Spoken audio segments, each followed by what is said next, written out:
Observe, but do not absorb. Happy New Year.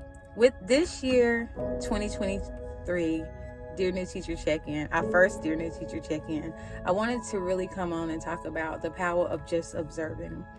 With everyone navigating through life and life be lifing, one of the things I think is important as a teacher, as an educator, is to be able to look at what's happening around you and just observing it. You do not have to absorb. Projection is real. And unfortunately, when people go through different things, whether good or bad, they want to project whatever it is that they're going through.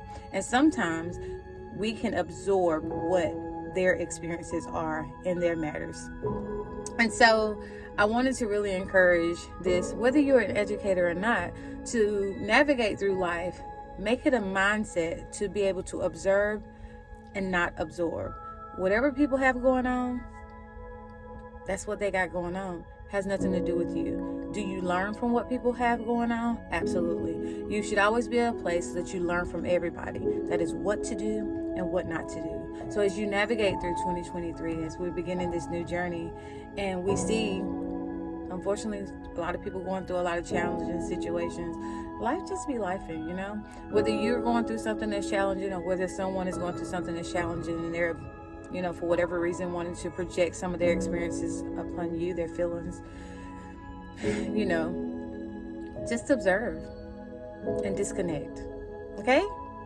This is going to be so beneficial for you, and it's going to help you navigate through challenging situations, as well as just go through life in a way that, I'm sorry that you're going through that, but that has nothing to do with me. I'm always rooting for you. Happy New Year again.